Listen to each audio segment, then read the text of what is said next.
एक बार की बात है। एक छोटे से गांव में एक मजदूर रहता था। वो रोज मिट्टी खोद कर निकालता, अपने गधे पर लादता और उसे बेच दिया करता था। तो एक बार जब वो मजदूर मिट्टी खोद रहा था, तो मिट्टी खोदते खोदते उसे उस मिट्टी में से एक कीमती हीरा मिलता है। लेकिन उस मजदूर को नहीं पता था कि वो बहुत ही कीमती हीरा है।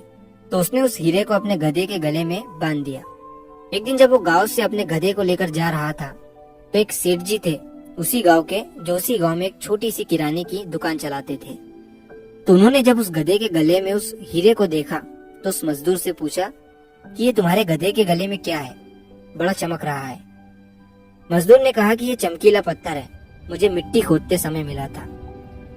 अब सेठ जी को वो चमकीला पत्थर पसंद आ जाता है और सेठ जी उस मजदूर से उस चमकीले पत्थर को 50 रुपए में खरीद लेते हैं और वो उस चमकीले पत्थर को अपने दुकान के तराजू पर लगा देते हैं।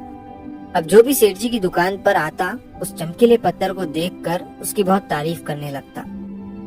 तो एक बार एक जौहरी सेठ जी की दुकान पर आता है और जब वो उस कीमती हीरे को सेठ जी के तराजू पर लटका हुआ देखता है, तो वो जौहरी समझ जाता है कि ये कीमती हीरा है।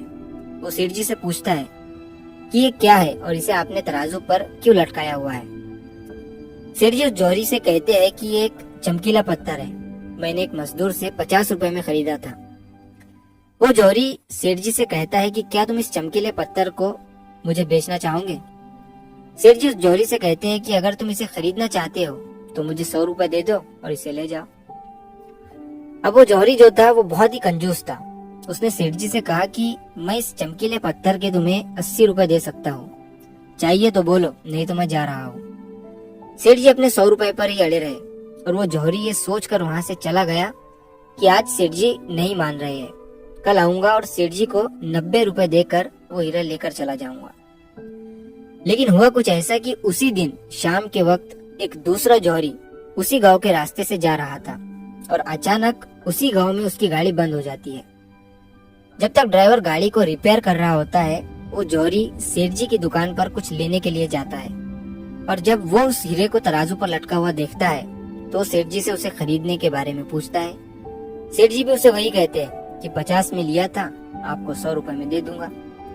वो जौहरी बहुत होशियार था, उसने एक सेकंड भी वेस्ट नहीं किया और तुरंत सेठ जी को 100 रुपए देकर वो हीरा लेकर वहां से चला गया। अब जब दूसरे दिन पहला जौहरी सेठ जी की दुकान पर आया और जब उसकी नजर तराजू पर पड़ी, तो उसे वो हीरा वहां नहीं दिखा। उसने सेठ जी से पूछा कि वो चमकीला पत्थर कहाँ गया। सेठ जी ने कहा कि वो कल तुम्हारे जाने के बाद एक दूसरे साहब आए, उन्हें वो पसंद आ गया और उन्होंने 100 रुपए देकर मुझसे वो खरीद लिया। अब ये सुनने के बाद उस जौहरी को बहुत पछतावा हुआ और उसे गुस्सा भी आया।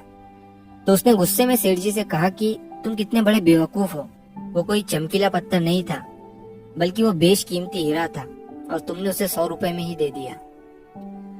अब ये सुनने के बाद सेठ जी ने उस जौहरी से कहा कि साहब, ऐसा है कि मुझे तो पता नहीं था कि वो बेशकीमती हीरा है और आपको ये पता होने के बावजूद भी आप कल मुझसे 20 रुपए के लिए झिकझिक कर रहे थे। तो मुझसे बड़े बेवकूफ तो आप हैं, जिन्होंने 20 रुपए के लिए एक कीमती हीरा खो दिया।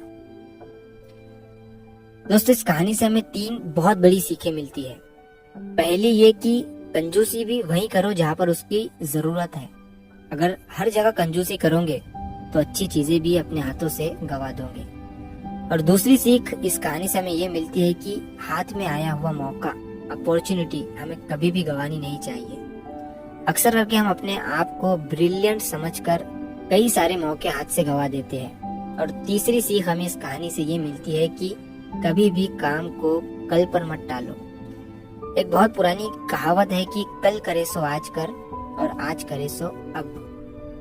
दोस्तों, सही समय कभी नहीं आता है, अभी जो है वही सही समय है। तो अगर आप इस कहानी को और भी लोगों तक पहुंचाना चाहते हो तो इस वीडियो को लाइक करो, ताकि YouTube इस वीडियो को और भी लोगों तक पहुंचाए।